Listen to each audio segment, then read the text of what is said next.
party tonight. Alright! We're gonna have a TV party, alright! Tonight! We've got nothing better to do than watch TV and have a couple of brews. Everybody's gonna hang out here tonight! Alright! We'll pass out on the couch. Alright! Tonight! We've got nothing better to do than watch TV and have a couple of brews. Don't talk about anything else. We don't want to know. We're dedicated to our favorite shows. And tonight, our favorite show is All Elite Wrestling Fyter Fest. I'm your host, the mandated reporter, and frankly, I'm mortified, Mr. Mark Radulich. And joining with me on this here TV party tonight is the one and only Triple CB, Chris Bailey. Chris Bailey, how do you do? I prefer the new term, CB3. Thank you very much. Oh, look at that. How about that? I'm doing well, my friend, and I will make one comment to start things out, is that Vince McMahon is resting easy after this show. Yeah, we'll get into that. There was actually some big news that broke over the weekend, so I want to get your opinion and our guest's opinion on that before we jump into Fyter Fest. Speaking of our guest, I am surrounded, ladies and gentlemen. The Canadians are coming in through the woodwork. I see him to the left of me. I see him to the right of me. Chris Bailey is not alone. Tonight he brought his tag team partner, the ever-loving TMC. He'll tell you what that stands for. It's not the movie channel, though. How do you do, sir? I'm good. How are you? Thanks for having me. Absolutely. Listen here, TMC. Tell the folks. You decided to come on here, talk a little bit about AEW Fyter Fest. How long have you been a wrestling fan for? Pretty much my entire life, man. Ever since I was about 5 years old, going to my great-grandparents' house. No, as the people know, I grew up in Long Island, New York. To me, wrestling was the WWF, and that's all there ever was and ever will be. I didn't know about the NWA or Crockett or any of that stuff for a long, long time. I just followed WWF pretty exclusively as a kid. What about you? What wrestling were you introduced to growing up? Well, I was pretty much introduced to everything. A little bit of WCW, a little bit of WWE, even a little tiny bit of bootleg DCW in there every now and then when my parents would let me. Yeah, we used to have my friend's sister stand on the house with rabbit ears. Remember those? We used the proverbial bent coat hanger, my friend. Yeah. That's how we got ECW. All right. Before we jump into AEW Fyter Fest, and what a fest it was, Vince McMahon hired Paul Heyman and Eric Bischoff to executive produce, and that's a quote, everybody. That's in air quotes. Raw and SmackDown, respectively. Chris Bailey, when you saw that, what was your first reaction? Excitement is the word of the day. I really thought it was great news. So it just goes to show that desperation always equals news. And in this case, Bischoff, which is one of my favorite GM or overall managers of a company, and of course, you don't have to say anything more about Paul Heyman. I mean, two standouts, Vince's two biggest competitors, in the seat as executive directors. What that means, what actual impact or power they will have is up in the air, but you know what? It's great news. It's a reaction. I'm looking for something different on Monday and Tuesday night. I was reading that Vince McMahon is aware the product isn't connecting with people, and there needed to be a change in leadership. And so that's news to him. Oh my God! Yes, he's come and joined us in the year 2019 from whatever year he was living in. But I'll ask you this, Mr. TMC. I've always said that if the guy can't relinquish some degree of creative or control over the product, it really doesn't matter who he brings in. I mean, a few months ago it was Bruce Pritchard, now it's Bischoff and Heyman. But if historically, not so much with Bischoff, because Bischoff was just an on-air talent. He said multiple times on his podcast when he remembers things that he didn't have any creative control over Raw. He was just there as a talent. But this time around, how is this going to go any differently than anything how it's gone in the past with especially Heyman and Bischoff? If at the end of the day, Vince is still the one making all the final creative decisions. You know what I mean there, fella? Yeah, I know exactly what you mean, but the problem I have with all that is I don't think Vince is really in tune with his audience, because he clearly don't remember Bischoff's run in TNA, because that was pretty horrible booking. Personally, that's what I believe. But as of the train and the buck stops with Vince McMahon in WWE, so how much control he's going to relinquish, I doubt he's going to relinquish any. He's going to get ideas and either spin them in some asinine way and make them silly, or he's going to use them and just claim them as his own. And it's going to, like before, when Heyman and Bischoff work for Vince, they'll get fed up and leave. That's my... Yeah, I don't see this going well. I think with the height of Bischoff's booking creativity was Aces and Eights over in TNA. Was that about the only thing that came off reasonably well?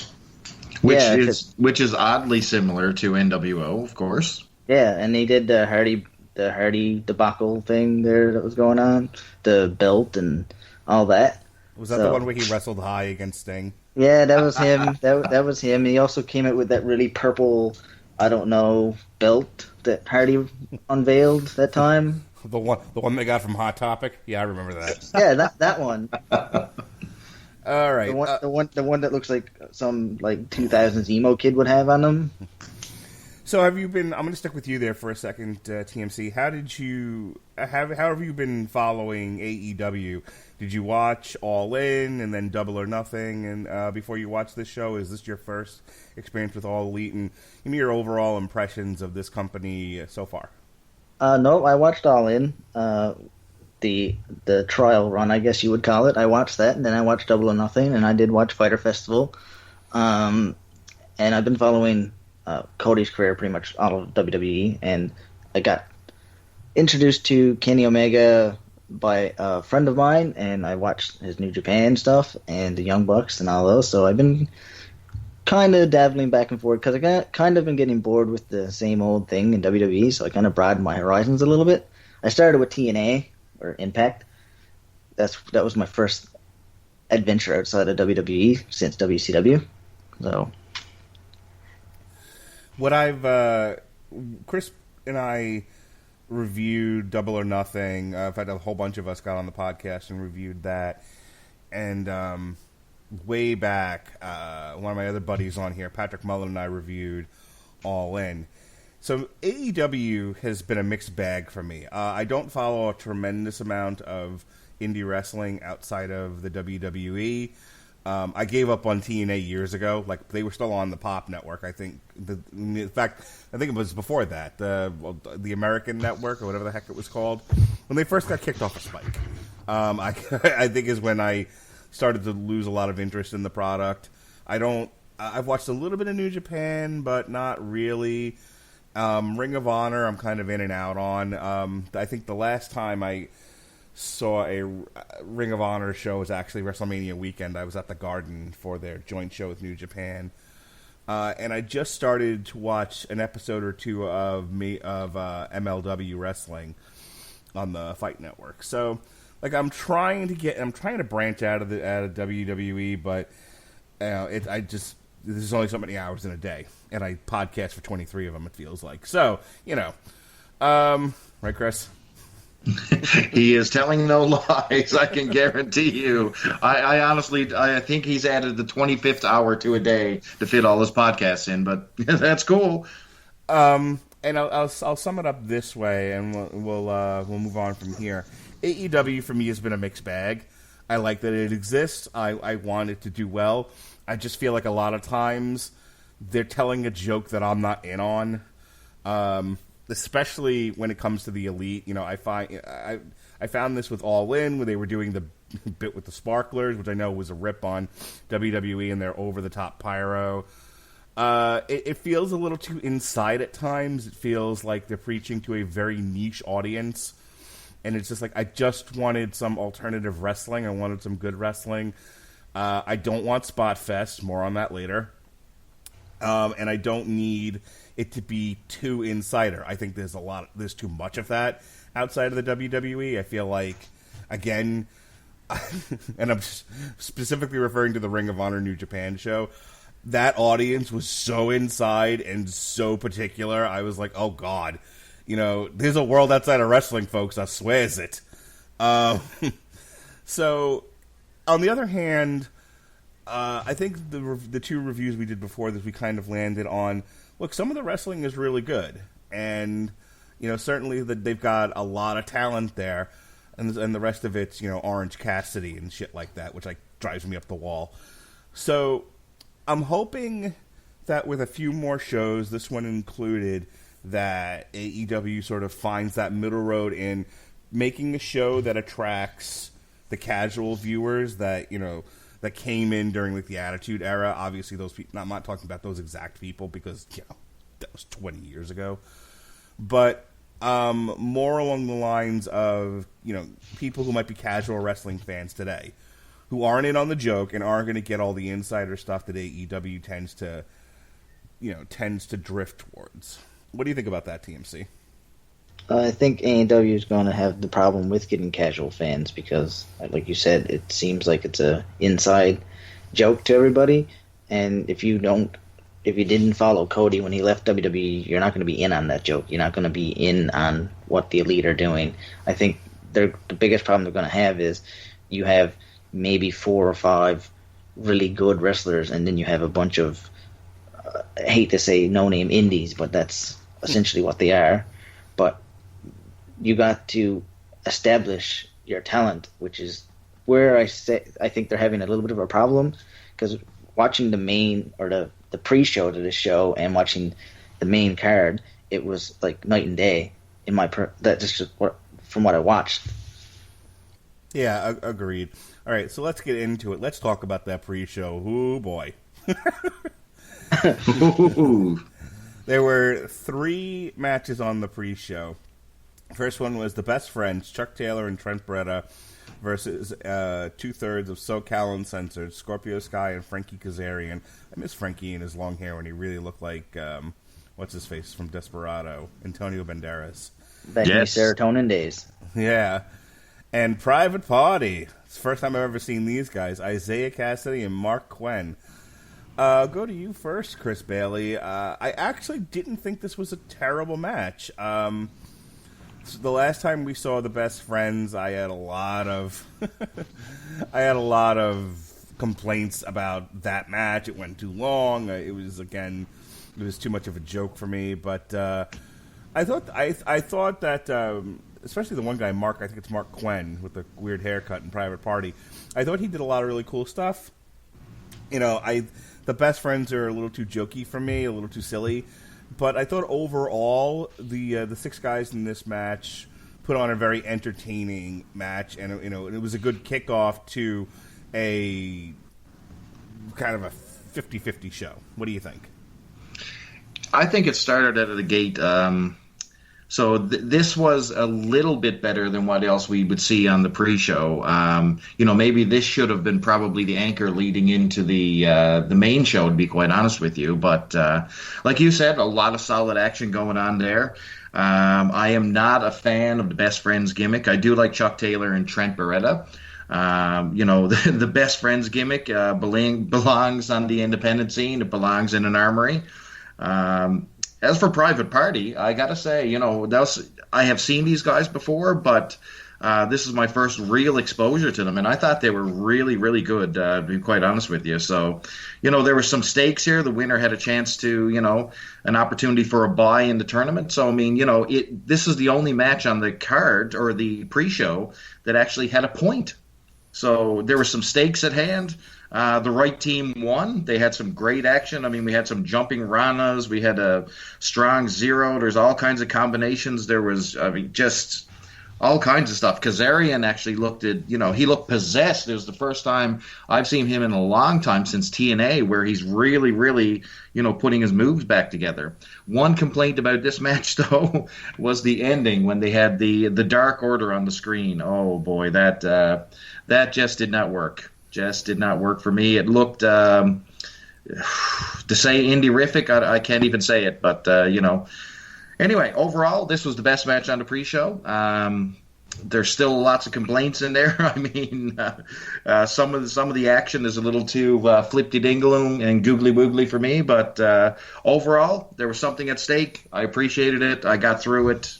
I made it to the next match, so it was a win-win, especially on this pre-show. In defense of the spot fest type wrestling, I don't know if today's even like hardcore wrestling audience could.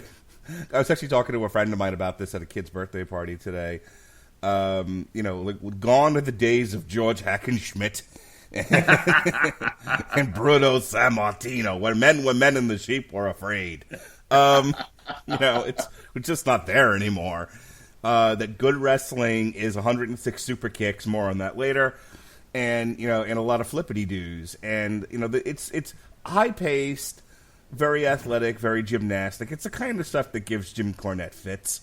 And while I would love to see a return to even a Chris Benoit versus Kurt Angle at WrestleMania 17 type of wrestling, that starts out looking like wrestling and then devolves into some violence. I don't. That's something that I think you have to recondition the audience for. And right now, we're just not there in general. So I think if you were to just sort of carve out to right now, what's the standard right now of good and bad wrestling? I thought this lands more in the good column than bad. I get the flippity do issue.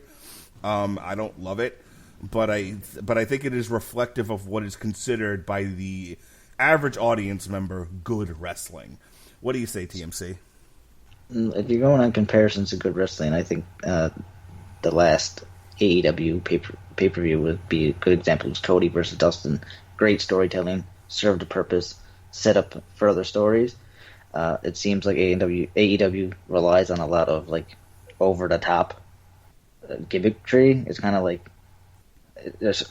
like I said on my review, less is more sometimes, and it seems like they have to. We spent the past 15 years in World Wrestling Entertainment, and I think we kind of got to put wrestling back into it, not so much entertainment into our wonderful world of wrestling.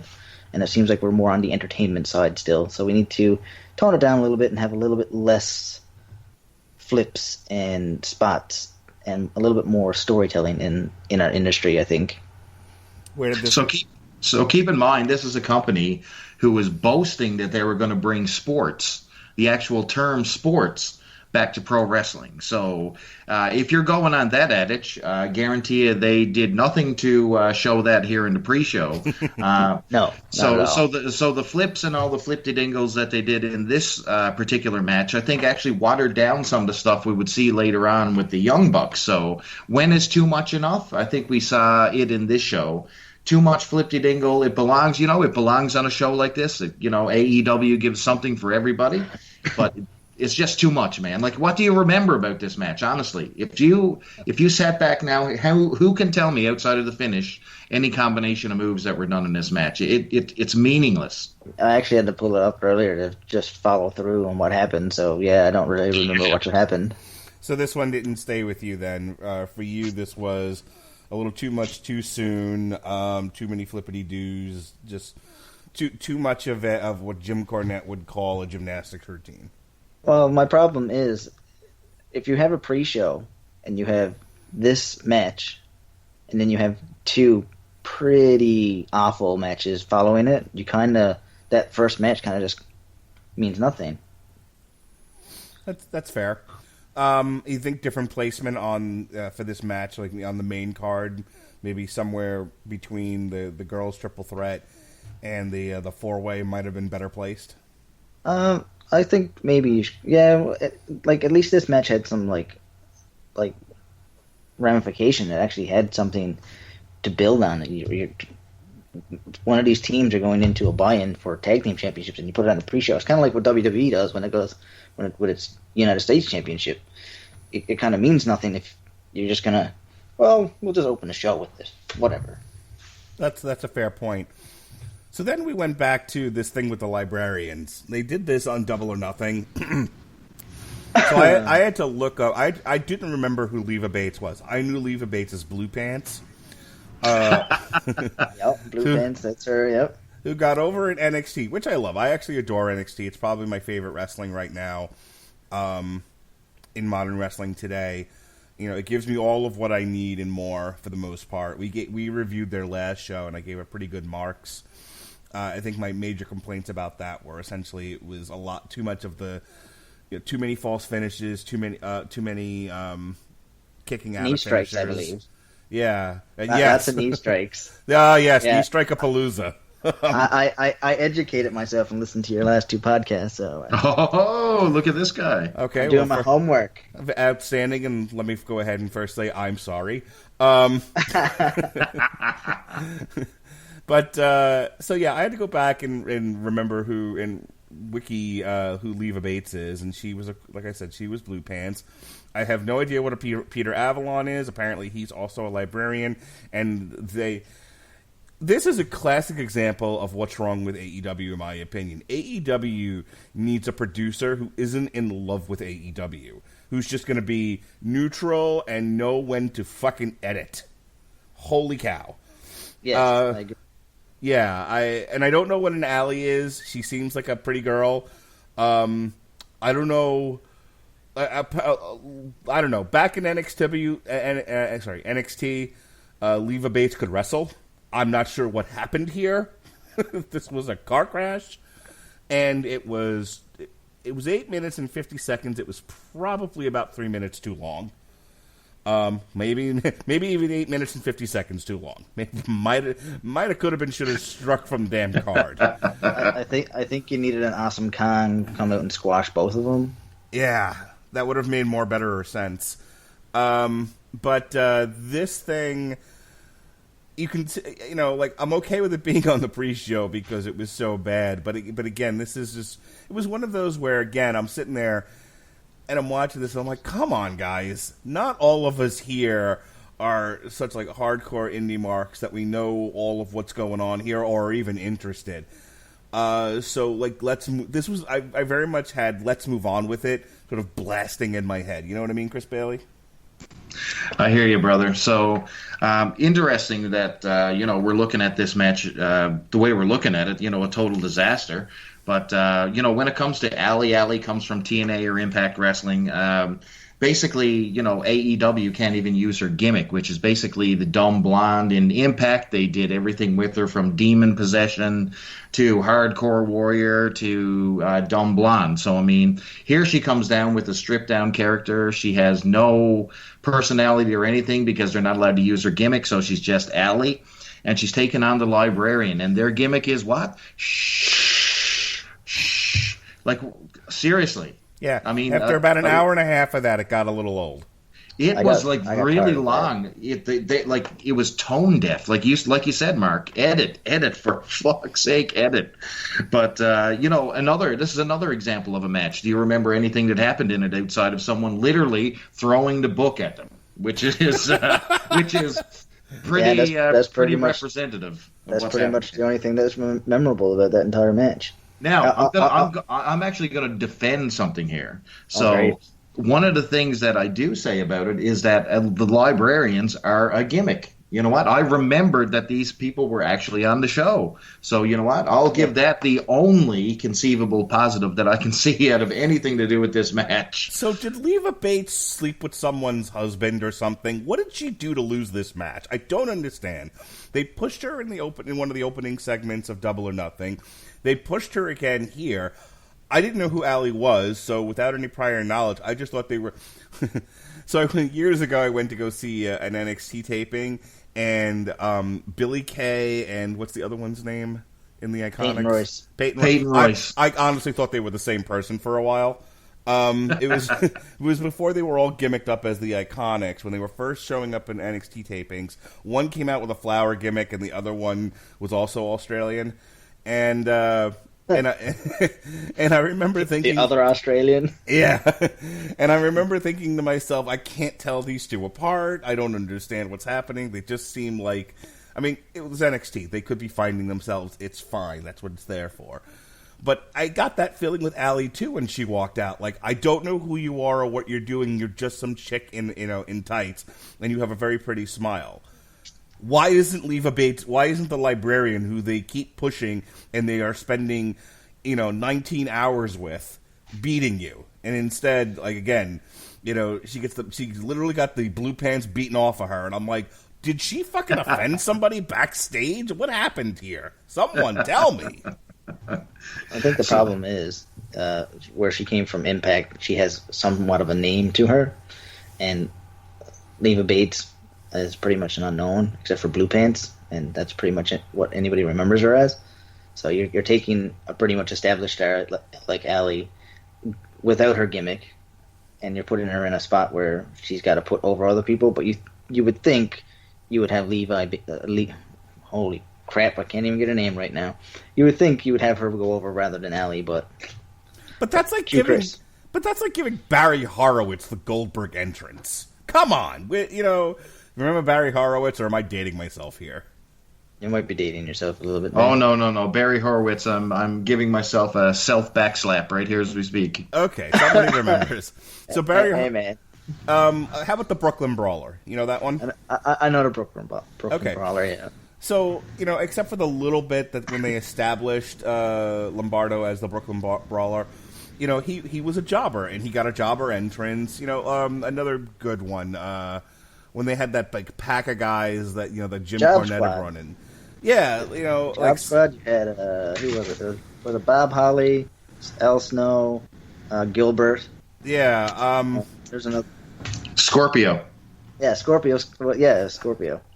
Like not Scorpio Scott. if you're gonna bring somebody in as like enhancement talent, don't give them a skit. Like, just send them out there. Well, WWE with the new generation were famous for that. So they basically said that we wanted to do away with some squash matches, but we're going to make our jobbers have some personality. So they basically created a roster of jobbers. Remember Radford? Do you remember Bob Sparkplug, Holly? All these guys were designed to come in and just fill a spot and basically be enhancement talent, if that makes sense. Yes, I remember. I remember the short form art project that was TL Hopper. Oh yes, nice. Clean that bowl, TL. Clean it. Right. Here's the thing: they weren't giving him like DX long, bits to do. They ran a couple of promos of him cleaning a shitty toilet, and they moved on with their lives. And god damn it, that's all I want out of this librarian chick. Either she wins more matches, or stop giving her bits. I'll give you guys the final word on this. We can move on. Yeah, I think you said it all. Shh. Yeah. See, every time I see the librarians, I always think there's like someone better that could play the role. Like I put in my review, I said like the male character of the librarian is like a Damien Sandow. Like why couldn't you get Damien Sandow to do this role? It would have been 10 times better. Oh, listen, that literally would get this gimmick over. If anything that Sandow touches, he can make work. That there to me would have made this 10 times better. But you get two pretty much green superstars who do this role, and you're kind of like, I don't know. If you're going to invest this much time into these two characters, at least have one of them be someone that someone's going to know. But God bless Excalibur, he sold this one like a WrestleMania main event.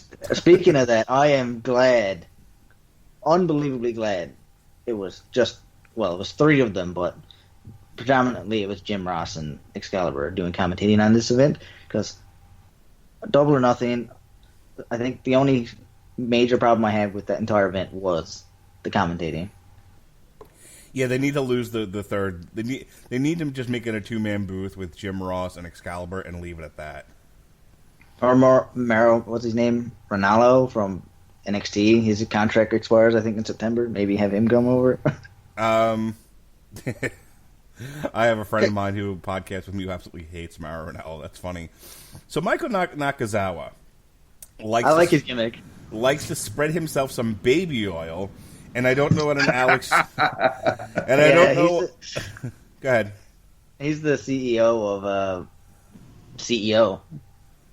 Okay, I don't know. I don't know what an Alex Jabali is. I didn't do my homework before this. I was just like, okay, I guess. I mean, I heard what they said. I heard what you said. He's the CEO of CEO, which I guess is a gaming company of some sort. Yeah, it's a gaming company. They do like a gaming festival. Has Alex Jabali ever wrestled before? Negative. Okay. Can I just say that Alex Jabali is of no relation to Chris Bailey? Sure, just so he's we're not. clear. Thank you. Sure, he's not. So, someone want to fill me in on the gag here because I didn't get it. I didn't understand why low rent Shane McMahon was fighting Oily Tajiri.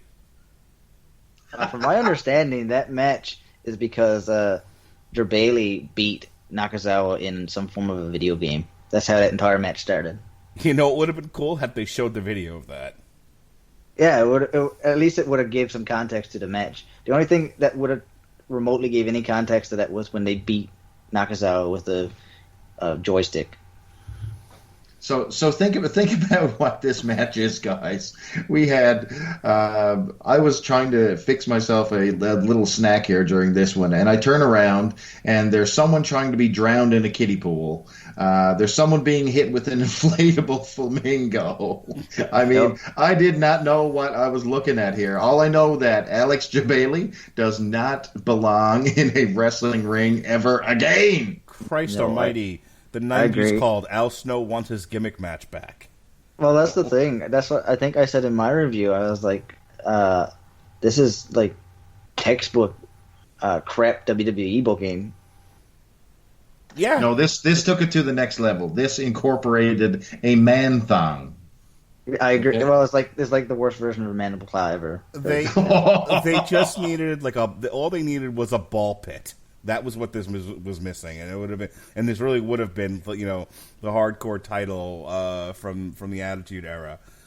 No way. They needed a swimming pool full of like mud or pudding in a brown panties match. Yeah, They were backdropping each other into Legos, guys. Like, handheld shots. So Yeah, this was the only context of this match was Nakazawa lost some form of a gaming tournament to Jabali, and this is why this match happened. So Now, again, why was this not Mark, on the main card though? Like, Mark, I want to put this one in context just before you begin. Sure. So, you're Vince McMahon. You're worried about your competition. You turn on the pre-show for this pay-per-view, and this is the match you see. You go to bed a sound sleeper, sir. First off, Vince McMahon is not turning on AEW ever. Okay, Well. so the whole thing with Vince McMahon is apparently he doesn't like watch TV. According to Jim Cornette, he has like 2 or 3 things that he pays attention to, and then everything else is people bringing him stuff like, "Hey Vince, you should be aware that this thing exists. Have you heard of MTV?" You know, that sort of thing. He doesn't even watch NXT. Sure. Yeah, it's like, what's that His shit own Paul does product. in Florida? Go ahead. You were going to say something. You were going to say something, sir? Oh, yeah. I was just gonna say Vince doesn't even watch his own product in the NXT, so I don't understand. Like, Yeah. I don't even imagine AEW is on his radar. Right. So Except for if the stockholders are kind of like, problem. So if anybody brought him, there's no way he watched this whole show, and if someone brought him the whole show, he wouldn't get through it. But they would bring him a match or two, and the only 2 matches they're bringing him are the Elite versus the Lucha Brothers and Laredo Kid, or Moxley versus Joey Janela, just to say, so here's why Dean Ambrose left. This is what he wants to do. And Vince would have been just confused. Like, wait, what? But we'll get there. So, I don't want to spend too much more time on this, but I feel like if you're going to do this, then do it. One, show us the reason they're having this match in the first place. This was my complaint about Double or Nothing. You have to educate the audience. I don't watch Being the Elite. I certainly didn't watch whatever the fuck thing they did to set this up. So you got to show it to me. Or I'm going to tell you right now, I was already, and you can hear my voice tonight, like I've been sick all weekend. I was battling like a flu or something Saturday night. And I took Sudafed. I barely remember this match. So, and it certainly, whether or not I was sick or not, it did not keep my interest at all. This is again one of those jokey things where it's like, this will be fun for our audience. Yeah, your audience is like 5 people though. You're trying to expand outward. Unless you want to be like a niche indie product, this is not the way to win casual people. This was not the way to get my wife to watch. It's always the example I go back to. Like, my wife is like the ultimate casual fan. She likes to watch wrestling with me, but she's not going out of her way to watch a lot of indie-rific stuff. So yeah, this was not a general audience appeal type thing. There's nothing else. We'll move on to Chima versus Christopher Daniels. It was fine. I don't have a whole lot to say about this. What about you, Chris? Exactly what you said. I mean, really, what is the purpose of this match? I mean, I know that they're trying to elevate Chima. He's coming up. He has a match. Who's he fighting next? Is it Kenny Omega? Omega, yeah. Yeah, he's fighting Kenny Omega coming up on their next show. So it was pretty clear to me who was going to win this match. But you talk about a paint by numbers, just going through the motions type of match. This didn't really do anything to either make me upset or make me enjoy it. It was there. I think that's the only way to really say it. And I think if you're trying to push someone, especially a Japanese talent, I think you really got to showcase their abilities in the ring, and I don't think it hit the mark on this one. I mean, we got a few like running Liger bombs and angel wings and different things like that from these guys, but overall, man, this was just about as basic and as plain as you could get. What'd you think, sir? I pretty much agree. It's pretty much paint by numbers, and I guess it serves its purpose. You have Christopher Daniels putting talent over.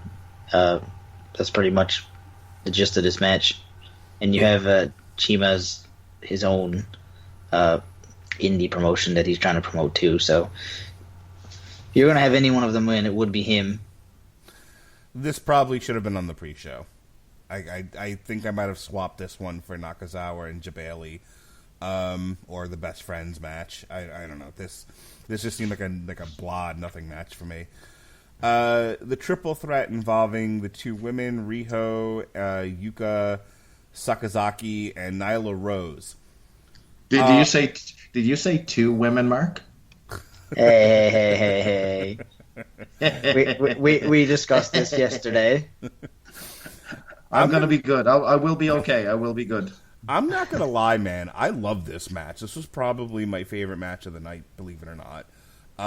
I thought the 3 of them told a really fun, really cool story.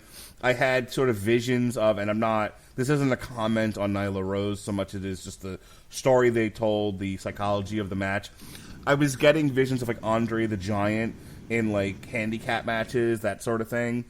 And I love the fact that because the 2 Japanese women are so slight in build, and they, and you have Nyla Rose, who is a hefty gal, they kept doing a lot of spots where she was, putting them together like the double camel clutch and, just doing a lot of, show of strength moves. Again, very Andre the Giant kind of psychology. Like I don't know if if someone just gave her a tape of Andre or some of the other ones doing handicap matches and said, here, just do a lot of this shit.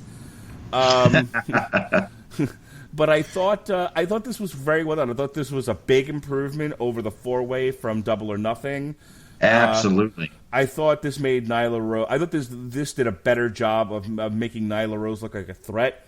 Not entirely sure why they didn't give her the win here, but the other 2 gals, Riho and Yuka Sakazaki, I thought did a lot of really cool stuff in this match. Again, I thought the psychology was sound, made sense to me, and this was probably, like I said, the match I enjoyed the most, strictly from a in-ring psychology standpoint. What do you say, Chris?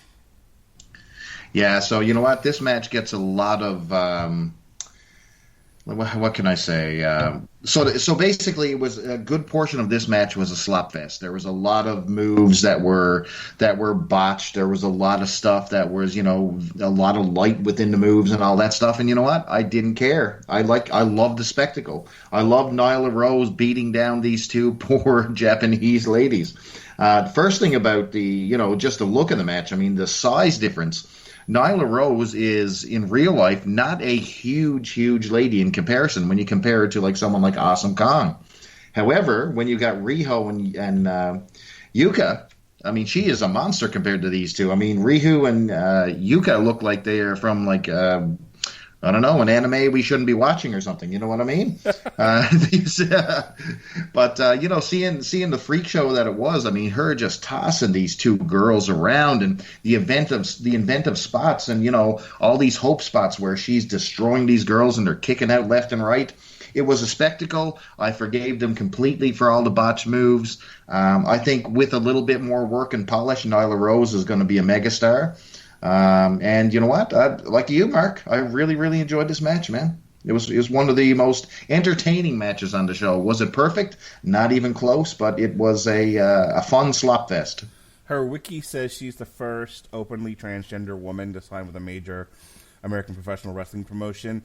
Certainly transgender, especially in sports / sports entertainment, is something, at least in America, I don't know about you progressive folks in Canada, but we Protestant Puritans here in America tend to struggle with this sort of thing. We're still wrestling with it, trying to figure it out.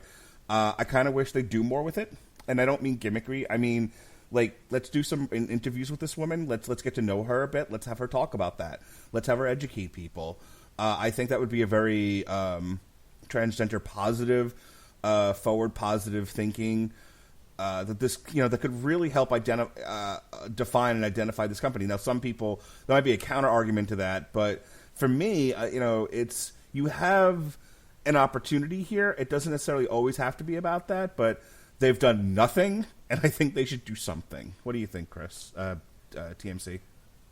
Well, the transgender thing kind of hits close to home with me. One of my closest friends is transgendered, so to see a company embrace something like that is actually a pretty positive thing, because I was actually talking to him a few days ago about it, because AEW shared an article saying that she was the first transgendered to sign to an actual major promotion, and we were discussing about it, and it's a pretty positive thing. He said to me, it's a step in the right direction, and yeah, I agree. They should probably not exploit the whole transgender thing, but maybe do a promo, or maybe do like a life of Nyla Rose and her journey to professional wrestling, maybe just to give some insight.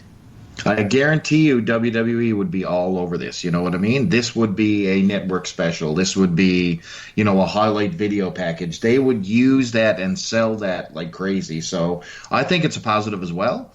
And I think it's a missed opportunity here from AEW just to simply skip over the fact that, we have a transgendered person in the ring. They'd be falling all over themselves having to sit down with Renee Young, doing an hour-long interview broken up into 3 segments. Fair enough. I don't want to see it. What'd you think of the match, though?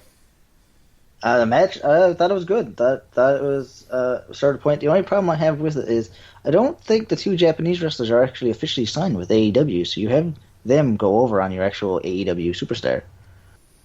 Yeah, the booking on a lot of this show didn't make a tremendous amount of sense to me. I said before, I didn't really understand why Leva Bates lost her match. I didn't understand why Nyla Rose. This seemed to be made for Nyla Rose to win and shine, and they gave it to, one of the Japanese gals, and it was like not even the one with the interesting pants. Like, they gave it to the other one in the ballerina outfit. I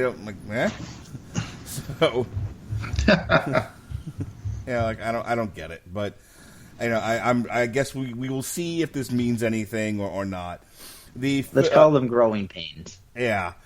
The next one, of course, made sense. They're pushing Adam Page as their guy. and he defeated Jimmy Havoc, who apparently lost his job playing bass for the Misfits. Jesus fucking Christ. Jungle Boy with the Luchasaurus, who is my new favorite wrestler, and I wish he was in this match. And a guy who needs to get paired with EC3 and call themselves the Mean Street Posse Part 2. Holy cow. MJF from my neck of the woods, from Plainview, Strong Island. Yeah, get you some, Jew boy. Holy cow.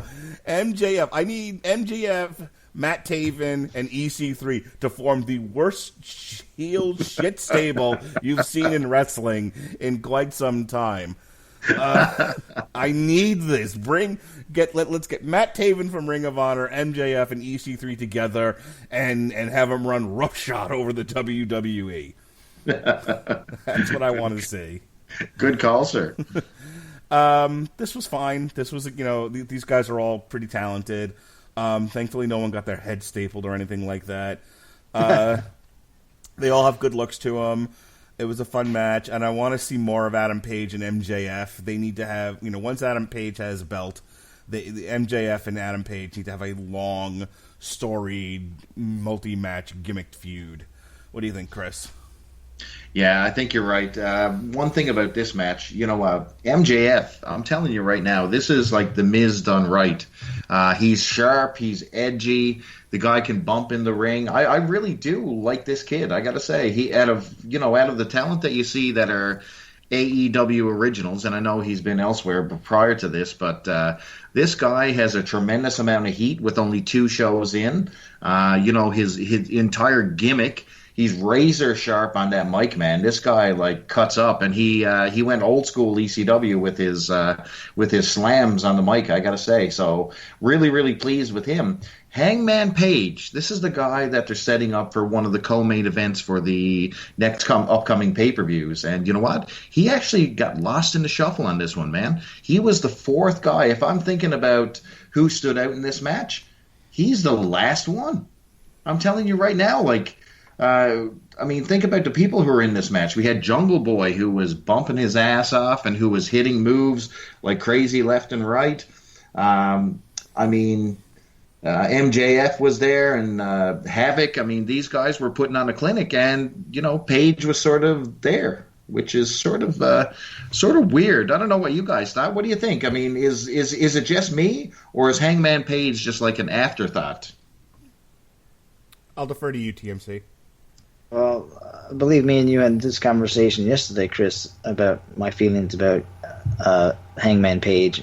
I feel, you might give him a run with the title, but I feel like he's like one of those guys. He's going to be like a Mr. Perfect in this company. He's going to be like an Intercontinental Champion, and that's probably be the height of his career. But do you honestly think that this guy is main event? No, right now as we speak. I don't think he's main event. I think maybe if they book him properly, if he has some good matches against Jericho and maybe Moxley and even Cody, he could possibly make his character a little bit more interesting and a little bit less plain. But as of right now, I just feel he's a good wrestler and he's a good talent, but I think he's more like mid-card. So I was telling you, I think yesterday, that if they had an Intercontinental Championship or a United States Championship, I think he would better suit that role than being the leader of this entire company.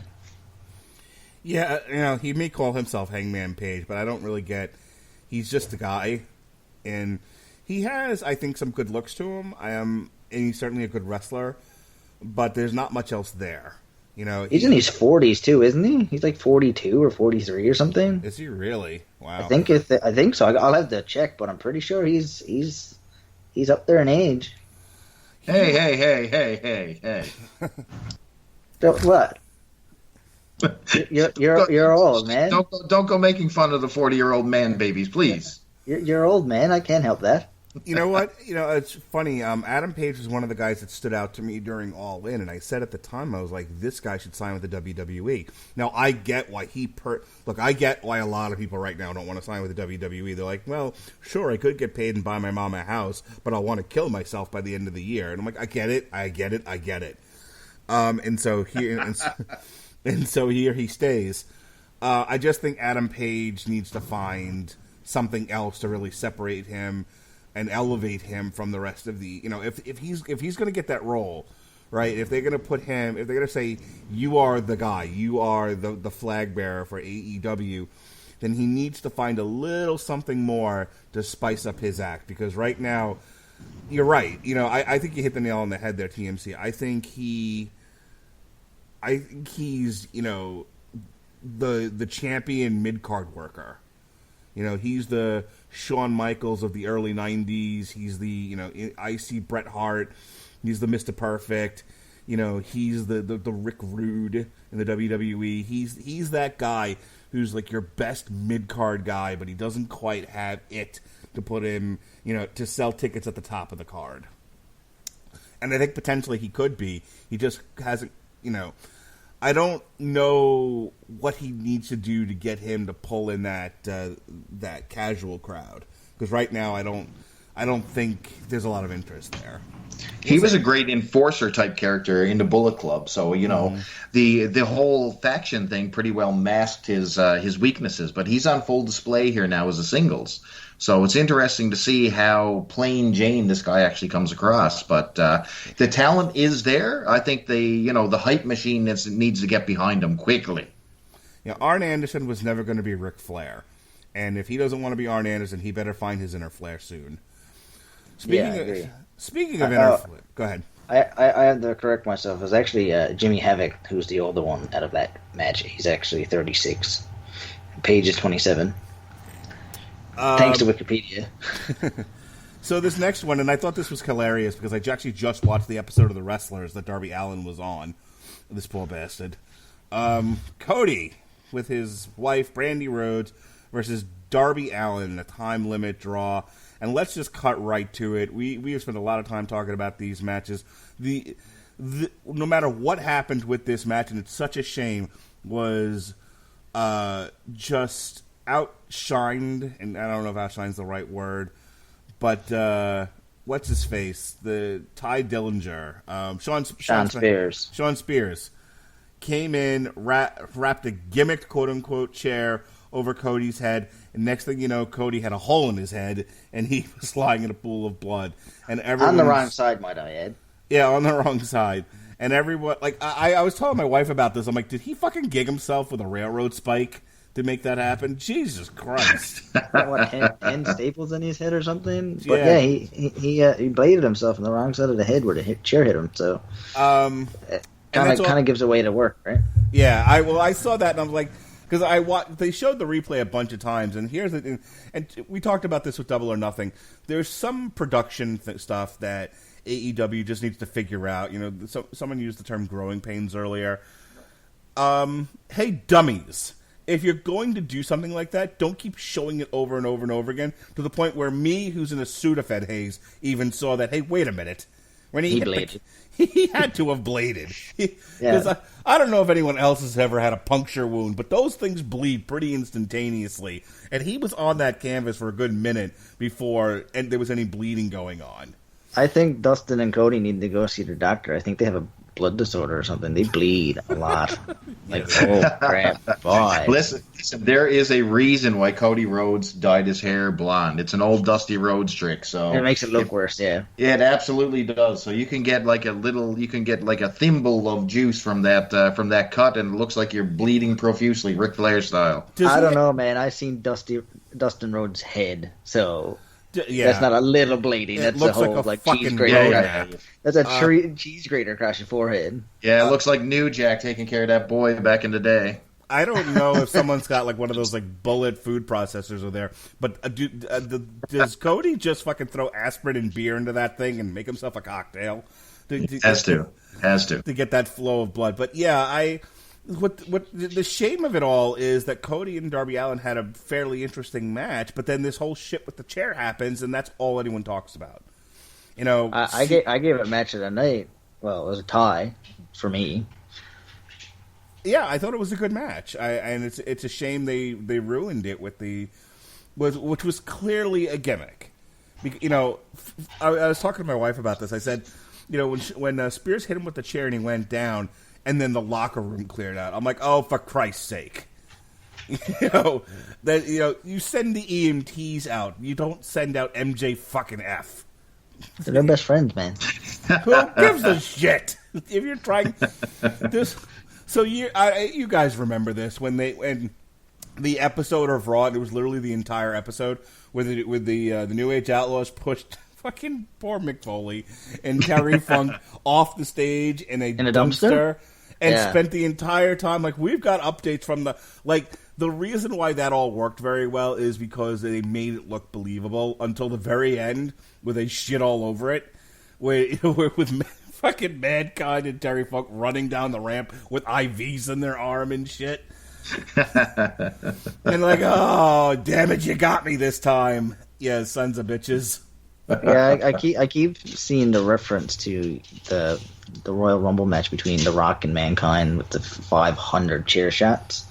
I was like, it's not even remotely close to the same. It's just it's a lot of hype, and I understand the purpose of it because the 15-year history between Cody and Shawn, but it could have been delivered a little bit better, I think. So you say there's a 15-year history between the two of these guys. FCW, yeah. Would have been nice to know that as an audience member because I didn't. Yeah, back in FCW, they were buddies. So, see, I think this match was booked all wrong. I think, and again, this is where somebody who's not passionate about AEW needs to kind of step in and be the adult in the room and say, no, stupid. You don't start off with a time limit draw and then somebody else is going to draw all the attention from it. Have Cody be in a winning position with Darby Allin, like when one of the spots when he was in the body bag, and and he goes to do a crossroads, to have the ref take a bump or whatever, and then have Shawn whack him in the back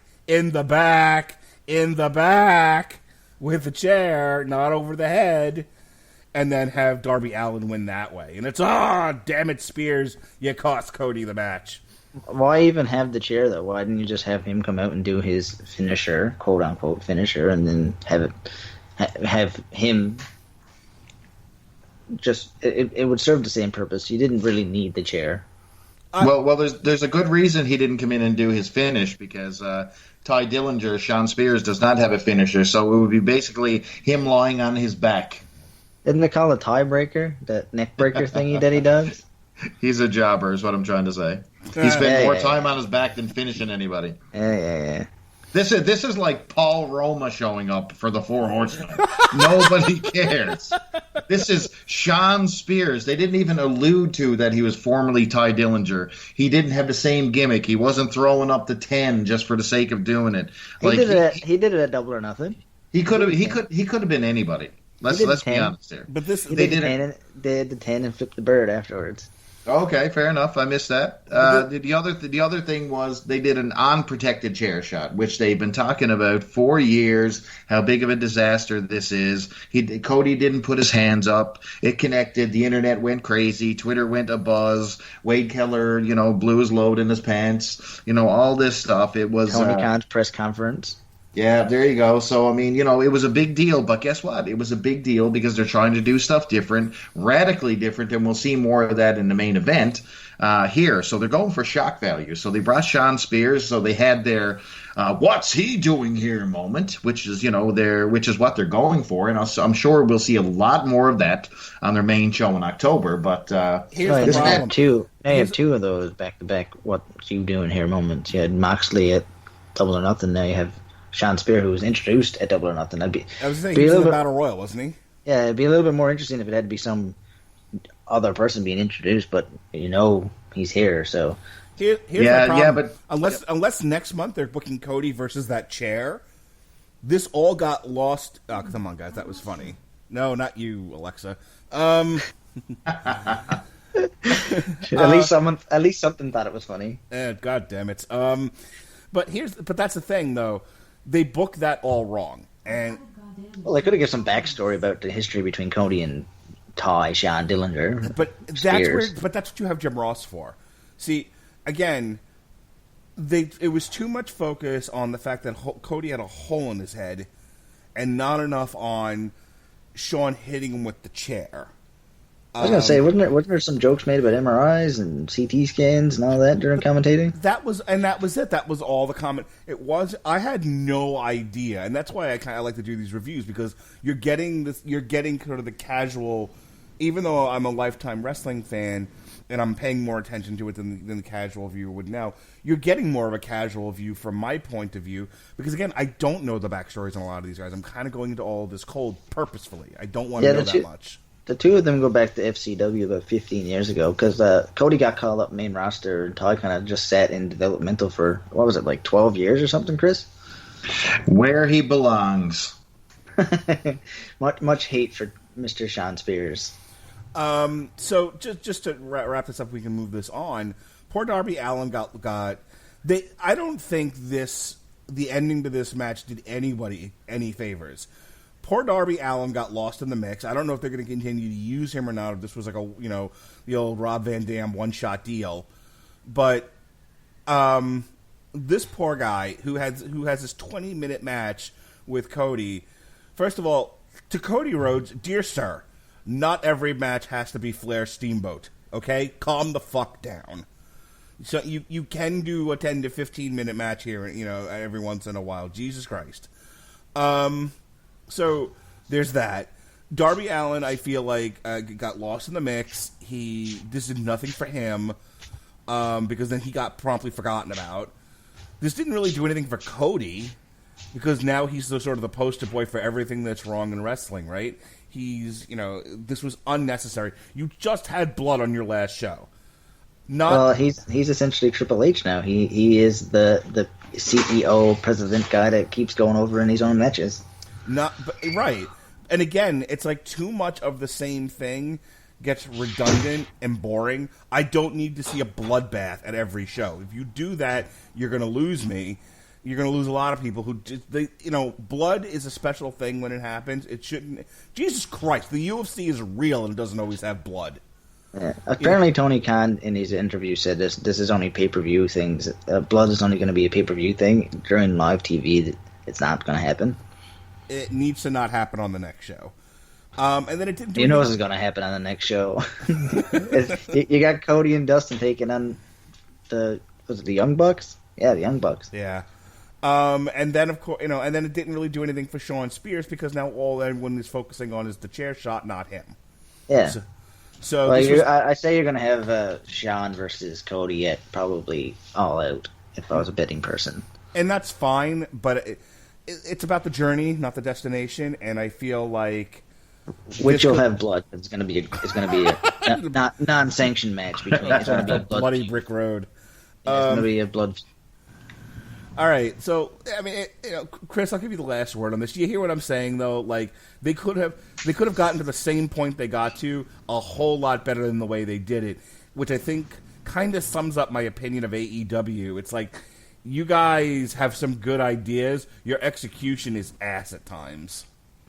Yeah, so another problem with this match, it puts AEW on display as well for why they are going to have trouble competing with WWE. So take a look at Darby Allin. I mean, size difference was visually striking. Cody Rhodes is not a huge former WWE guy, and he looked like Goliath compared to Darby Allin in this match. I mean, the size difference was ridiculous. But, I think the idea behind this match was pretty solid, because I think they wanted to, say that this young kid could hang with a veteran like Cody Rhodes. You know what I mean? So idea-wise, the concept was great. The execution and the other stuff that followed completely swallowed it and spit it out. I'll tell you one thing. So myself and TMC here, we're talking a little bit during the show, and I pointed out that Justin Roberts was calling the times for all the matches. So I could pretty well telegraph that at least one of these matches were going to end in a time limit draw. But overall, I did enjoy this match. I do agree that the chair shot at the end and stupid Shawn Spears, Paul Roma really did nothing for me there at the end. So my son is 5 years old, and he's really into video games, like super into them. We got him a TV when he turned 4 for his room, and an Amazon Fire Stick, and he discovered Let's Plays, and it changed his life. Okay? It connected with him in ways I'll never really understand. So everything is about video games now. If I buy him a comic book, it has to be like Plants vs Zombies or Sonic the Hedgehog or something. He's just super into everything video games, and I bring that up because of the next match, to where the Young Bucks, I don't really get it. I'm kind of from the Jim Cornette school of shouldn't you be in school, you two little people. I don't have a problem with Kenny Omega, nor do I have Jim Cornette's fucking obsession with bringing up, I guess, Kenny Omega beat up a doll of some sort or kicked the kid in the face or whatever. Like, okay, silly shit. But, you can forgive him his past transgressions, Cornette. Calm the fuck down. But I don't get the whole attraction to the Young Bucks. That is an ongoing inside wrestling joke that is just lost on me. But when I saw them come out, and this is where I'm going with this, when I saw them come out in the Street Fighter gear, and then Kenny Omega came out as Akuma, I'm like, this isn't for me. This is for, granted, my son's not quite there yet, but this is for the young folk. And I've never felt so old in my life, by the way. But I've definitely felt like this is for the young wrestling fans that that are into this sort of thing, and that's the disconnect for me. And so I just wanted to put that out there. Like, I don't think I'm ever gonna love the Young Bucks, but I don't think they're for me, and that's fine. I can live with that. As to the match, I thought this was good. I'm getting. And I say that with a star, with an asterisk. I think when the Young Bucks are playing to their audience, I very much think like this is Journey doing their set of songs. If you've ever seen Journey live, it's they play the hits. Def Leppard, they're playing Pour Some Sugar on Me. They just come out there, they do the shit people who pay tickets to see them want to see them do. They do 100 super kicks, a lot of flippity-doos. It's very athletic. It's very over the top. It makes no psychological sense. It absolutely undercuts the illusion that wrestling is supposed to be as Jim Cornette would say, an actual fight. It's none of that. But it very much is, I think, what I talked about at the beginning of the show, what the current hardcore wrestling fan wants to see. And on that scale, I thought these 6 guys did an excellent job of that. What do you think, Chris? Yep, I totally agree. When it comes to the Street Fighter thing, one thing I did want to notice, speaking of a knock against WWE, so did anyone notice the fan, run up and just sort of get involved there and, they sort of knock him out? Do you know what that was? It's Batista. Yes. So it's a callback to a fan coming in and doing the machine gun in front of Batista during one of his backstage promos. So they actually just did a little tease to that. But again, that went over a lot of people's heads, and they're like, oh, why is this fan running up? But anyway, that's the reason why. Moving on to the Street Fighter thing, I think it's probably a disconnect for us older folks, but it's a connection for younger folks. So I think that's the entry drug. Look how cool the Elite are. They enjoy the same video games I enjoy. Look, Kenny Omega is Akuma. You know what I mean? I thought it was cool, and I think they were, they're going for a younger audience. They're trying to draw the young crowd, which I think is lost on WWE. As for the match itself, flippity-doo, flippity-dingle, I don't remember a damn thing that happened in the entire match, except for the ending, because they actually focused on Kenny Omega. They let him have his little, they showcased him for once. They actually let him do his moves, and he got the win. So overall, you know what? They built up the right people. They built Cena in the first match. They built Omega in this one. Flip-de-dingles all over the place. Good match, but served a purpose. TMC, you're up. I think the thing is, you guys keep forgetting what venue this is. This is Fyter Festival, which is a gaming convention. So the Street Fighter thing was definitely, they got their audience there for that, right? So, and I do remember the match because I remember Canadian Destroyer, Spanish Fly, Canadian Destroyer, and I remember listening to your other podcast and how the Canadian Destroyer should be one of those moves that it destroys. Yes. right? I remember that from your last podcast, and I agree. It should only be used if you're literally going to do what the move says, destroy something, because it's an insane move just to do when it sporadically throughout an entire match. Nice. Thank you for listening, by the way. No sweat. Thank you very much. I do my homework. All right. If there's nothing else, then we'll move on to the main event. So if you heard our last two podcasts, this has been an ongoing joke where no matter what happens, we have two running gags. One is if it's a boxing match, whoever's fighting, Canelo wins by decision, usually 250-0. Oh yeah, because he dies. He lands on his head. Yeah, I was actually before I joined this podcast, I was actually watching this short documentary on Joey Janela. Is it Joey Janela? Yeah, I was watching a short documentary, and I watched him jump off a building into a pan of a truck. I was like, God. yeah, yeah. He jumps off, hit this guy, and him get into this weird snowplow, and he jumps off the roof of this 40-foot building into the pan of a F-150 with fluorescent light bulbs strung across it and two pieces of plywood there, and I was like, what, why? So, why not, sir? Why not? So our boxing joke is always Canelo, the boxer, always wins by decision, and our wrestling joke is no matter who's wrestling, Joey Janela lands on his head. Yeah, essentially. I think he does it about a dozen times in this match. I was listening to the Jon Moxley interview on Jericho and how he talked about what a disappointment it was wrestling Brock Lesnar because Brock Lesnar, get this, has no passion for the industry and didn't want to do anything.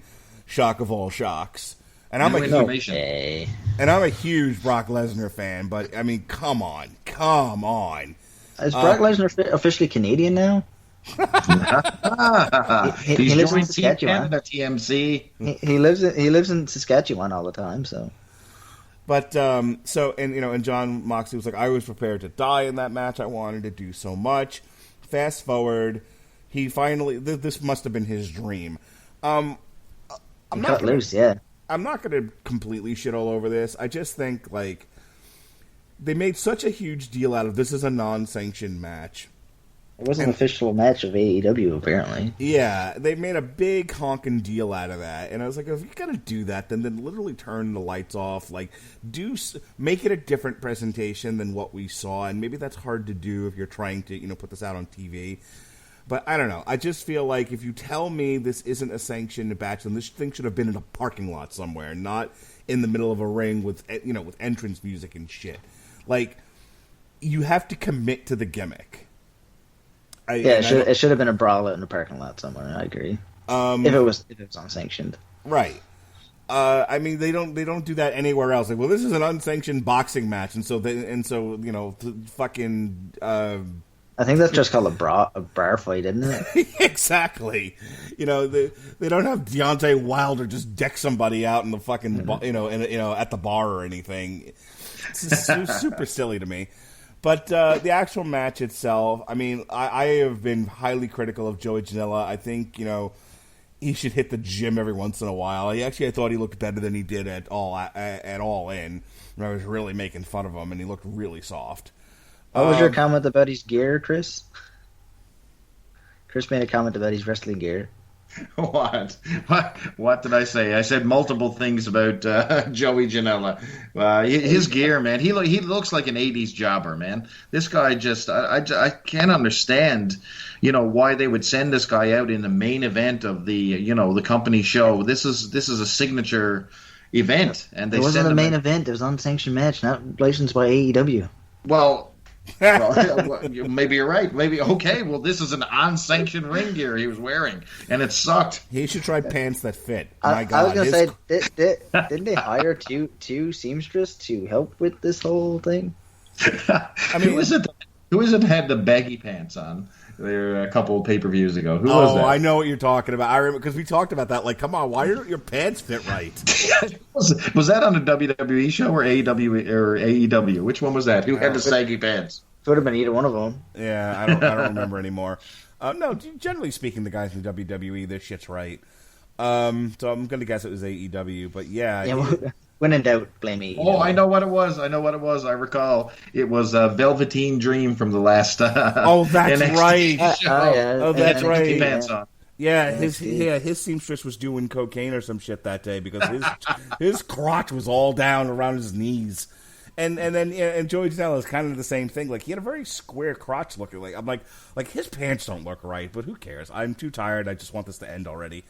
Look, I'm guessing if you're gonna drive thumbtacks into your wrestling gear, you throw on your worst gear you got. I guess if this is what these guys want to do, God bless them. Obviously the crowd was into it. I think, if Jon Moxley and Joey Janela want to dive headfirst on the thumbtacks and through tables and stuff like that. Look, this could have been a lot worse. There were no weed whackers involved. Fluorescent light bulbs. Yeah, there were no fluorescent lights. Right. This didn't get to gross. This wasn't the New Jack match. They weren't wrestling over sharks. I heard with freaking laser beams. Well, I'm thinking of like the old Japanese death matches. I haven't seen these, but I've heard there was some guys that wrestled over a piranha tank. It didn't get to that level. Obviously, it was definitely a few shades below that. But for a good old fashioned 2019 American wrestling crowd, they did the quote unquote hardcore stuff that people find entertaining. And I was more like, and the whole time I'm watching it, I'm like, this is what you're complaining about when you say WWE was too constricting. I wasn't allowed to do my art. I've made enough. It's too PG. Yeah. I've made enough money. I want to go do art now. This is art to you. Okay, John. Whatever. If you're happy, I'm happy for you. God bless. And that is literally my entire review of that match. Well, if this is what entertains people and makes the two competitors happy, God bless them. Different strokes for different folks. Right, Chris Bailey? Brother, let me tell you, there's a spot in this match that I've never seen it before. It's where Moxley removes Joey Janela's boots, then he removes his socks, and he proceeds to drive him feet first into the tacks, to which Joey Janela gets up and falls flat back after he cannot stand on his feet into the tacks again.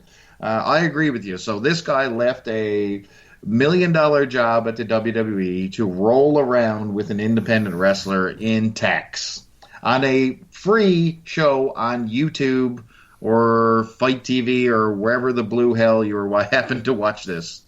But I did enjoy the match, so you know what? Unsanctioned or sanctioned, whatever you want to call it. Death matches were a thing that I really, really enjoyed back in the tape trading days, back in the early to mid 90s and all that stuff. I could do with this being the last one I've seen for a little while. So this is not something you can repeat. John Moxley, hopefully you got that out of your system, my friend, because, this is not something you want to be known for in 2019. Let's put it that way. Go ahead, TMC. Yeah, I agree. I think less is more when it comes to these styles of matches, so maybe a sprinkle here and there. It'll give that old ECW fan the yes, this is what I want, but to do it like every single match is going to be tiring. How many times are you going to watch Joey Janela get put on thumbtacks or bust himself open, or Jimmy Havoc staple a piece of paper to someone's head? There's only so much of that you can tolerate. And back in the ECW days, you had gimmick wrestling, you had Duke the Dumpster Drozy and all those guys, and then you had ECW, which was like completely out to lunch compared to what you were actually watching. So back then, it was fresh. Now everybody and their mom does a death match. David Arquette does death matches. I remember back in the early ECW days, Axel versus his brother Ian Rotten in a Taipei death match. Can I just go ahead and to say I feel like we've evolved past that. Let's not go backwards. Let's not be doing Taipei death matches. Exactly. I agree. The only thing that I would have liked to see, if there's a second one that comes close, is if Alex Jabali is in one and gets thrown in those tacks. That guy needs to go into tacks. No, man, they need to do an open piranha pit for him. Extra piranha for Mr. Jabrali. They need to do like a Bash at the Beach style and like dump someone into the pond or whatever is there. I would pay money to see Alex Jabrali drowned. I'm just saying. Hey man, he tried to drown Nakazawa. Maybe that's inappropriate. I don't know. In the immortal words of the mermaids from Peter Pan, we only tried to drown her a little. Yeah, Indeed. a little bit. Only a little. All right. Overall, I'll give this about a B minus. There's a lot of things I might have done differently. I think some of the wrestling was solid, some of it was lacking. I think it's a good point that you mentioned that this was coinciding with a gaming convention. So some of this now makes a little bit more sense than it did before. But overall, AEW, you are dangerously approaching levels of the people driving Priuses that think their farts don't smell, or they love to smell their own farts. if you remember that South Park, yeah, you're dangerously approaching hipster levels here, and hipsters are not where you're going to find a lot of minds where for money. That's. I want this to succeed. I don't want this to go like the TNA route where you're around forever, but who gives a fuck? I want this I want the WWE to be legitimately frightened of your success and have to then make changes, and let's have some real competition. I don't need a repeat of the Monday Night Wars. That was a special place in time. But I want you to succeed, and you're not going to trying to be the art asshole project of the wrestling world, which is kind of the direction you're headed in. So that's my last thoughts. Chris and then TMC, I'll give your final words on the pay-per-view. Oh, I'm okay. I'm unmuted. Perfect. I was having a great I was having a great conversation with myself on my shitty Wi-Fi at that point. Anyway, I agree with you, man. This is a B minus show. I think Vince McMahon and his company looking at this are just laughing their asses off. I mean, this was not the show you wanted to put out if you're trying to draw fans and to make yourself a main event style company. I don't think this was what TNT wanted to see either, to be quite honest with you. So if you have producers or executives from TNT, they have to be looking at this show going, what in the hell do we have gotten ourselves into here? This is a Hot Topic T-shirt company with a wrestling program built in. And it has a lot of ways to improve on this next show. So they have to be very cognizant of this third show because they cannot afford a repeat of this particular one. Yeah, there was some good stuff sprinkled in.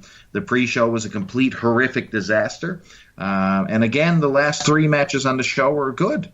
So, it seems that they want to go with the indie-rific something for everybody at the beginning of the show and have their big guns right at the end, and they repeated the same formula, except nowhere close to the last show they just put off. So they've got a lot to prove to me. Until then, it's Piracy City. Your last words there, TMC. Yeah, I'll have to give it a B. I enjoyed it, I think, a little bit more than I should have. And I think the reason why I enjoyed it so much is because I think it's been the past 15 years, we've only had WWE. And WWE has such an amazing roster of talent. And you don't get to see that. And AEW is a little bit fresh. And I guess it's just where it's so new, it's exciting. And I'm going to chalk up to this show being a little bit growing pains. They're still trying to work out some details and find everybody's spot there. But if you have something like WWE, you have such an amazing roster of talent. And to me, even this show is better than what WWE has put on for the past, 10 months. Like you have Baron Corbin main eventing like major pay-per-views with Seth Rollins, and that to me doesn't seem appropriate, and it doesn't seem like you have so many better wrestlers in that company that you could be pushing right now, and that's what you go with. Gotta say, what the hell happened to Baron Corbin? Remember when he was killing people in NXT? And yes. and then somewhere between NXT and SmackDown, he got a job being a host for the Ruby Tuesdays, and that seems to be where he is now. Yeah, I think what happened was that people seen him without a shirt and they kind of got scared. Like, whoa. Whoa. You could get lost in his belly button. Get him a Roman Reigns vest or some shit. Get lost in his belly button. That's one for the highlight reel. That needs to go right at the beginning of the show, Mark, right there. You can get lost in his belly button. I think when he took, and now he's in some like vest and tight pants, and it's okay. That's a heat magnet. That's similar to the Jericho scarf. It is just drives people crazy. I don't think he needed that to drive anybody crazy. I think retiring Kurt Angle would do that. I think being in every single main event spot would do that. Hey, your ratings are sinking. People are yelling boring when this guy comes out, and Vince is like, "I'm doubling down. Fuck these people." More of him. And then you have a Charlotte Flair ripoff teaming up with him, and I'm like, what? Like this is the complete opposite. Don't you talk bad about the woman my wife called a stripper, Lacey Evans. I'm sorry. I love Lacey. She's so traditional. It's unconditional. Mark, what's the proper name for Charlotte Flair that we use on this show? What is it? Tips McGee. There you go. Thank you. Tips McGee. See, I checked out on Lacey Evans at the Royal Rumble when she went up against Natalya. I was like, yep, nope. I'm done. Not happening. Sorry. If you can't even do a kip up, you should go back to NXT. You don't understand. She's so traditional. It's unconditional. Don't you get it? I can't do a kip up. Can I go back to NXT? There may be a problem with Vince calling up people from NXT a little too soon. I'm just going to say. I think, Chris, if you went to NXT, you wouldn't leave NXT until you learn how to do a kip up. Fair game. At least my pants would fit. And if you did a kip up, it'd at least be damn entertaining. Oh, throw this guy off the air, Mark. It'd be entertaining as hell to see you try to do a kip up. Team Canada has broken up here right away. Hey, man. The alliance is over. And so is this podcast. Let's move on here. So there it is. There's our review of Fyter Fest. Your ground level, everyday man review of Fyter Fest. Take that for what it's worth. Tomorrow, right here on the Radulich Broadcasting Network, we have the source material for Jessica Jones Volume 2 from Brian Michael Bendis, The Secrets of Maria Hill. You will see a woman stand up and pee. It's fantastic. And then on Tuesday, myself and Robert Winfrey will have a TV party tonight for Jessica Jones Season 3, the last of the red-hot Netflix Marvel shows. And then I'd like to show you my Glory Hammer, but you're going to have to stand far back. It's Glory Hammer on the Metal Hammer of Doom. Legends from Beyond the Galactic Vortex, I believe is what the kids are calling it. And that's it. It's a short week. We have Independence Day, and I have a lot of chemotherapy coming up, so we're just going to call it. The following week, we're going to be looking at The Ultimate Spider-Man, again by Brian Michael Bendis, because we love Brian Michael Bendis on this network. Yes, we do. Ultimate Spider-Man Volume 4. I actually read all of the issues leading up to that, so we'll talk about that, the first 4 volumes of that, but the one we're focusing on is Volume 4, which is called Legacy. And then we'll be doing a Damn You Hollywood, if she could, for Spider-Man Far From Home. We've got delayed. We're finally catching up to it. Amon Amoth Berserker on the Metal Hammer of Doom. And if I'm feeling up to it, and Sean is actually available and able to record on time, we've got an on-trial for Spider-Man 3. The following week, there'll be a source material for the 2016 Volume 1 Doom Patrol. I will not be on Damn You Hollywood. I will be out, but Jason Teasley makes his glorious return to the show, along with Alexis Hana and Robert Winfrey, to review a movie I'm sad I'm going to end up missing, but it looks fantastic. It's hurricanes and alligators in Florida, 3 of my favorite things. It's called Crawl. It's the greatest thing ever. Yes. We got the Texas Hippie Coalition, their new album on the Metal Hammer of Doom. And then finally, we've got a TV party for the DC Universe Doom Patrol. We've got Cloak and Dagger on source material on July 22nd. Shades of Grey, the 2018 first 6 issues of that series. We've got The Lion King on Damn You Hollywood. Sabaton, The Great War. And then finally, we've got a TV party for Cloak and Dagger Season 2. And we wrap up July with DC vs. Hanna-Barbera 3, Once Upon a Time in Hollywood, L7 Scatter the Rats, and an on trial for the big hit from Quentin Tarantino from years gone by, Pulp Fiction. Chris Bailey, tell him where to be. You can find me at on the Twitter at Charlton_hero. As well, if you're interested in some retro musings, you can find me over on my blog at the Superhero Satellite, where you can find all kinds of information on wrestling, TV, movies, and comics. And of course, I'm always sitting here in the proverbial internet ether, waiting for Mr. Mark Radulich to give me a shake. That's it for me. All right, TMC, where can they find your stuff? What do you want to plug? You can find me on Twitter at IRCoffin and on Facebook at Thomas Barton Coffin, TMC. All right. I want to thank my guest, Chris Bailey, and Mr. TMC for joining me to talk about what's left of my voice, for joining me to talk about AEW Fyter Fest. It's been a fun show. And with that, be well, be safe, and where the hell? There we go. Be well, be safe, and behave.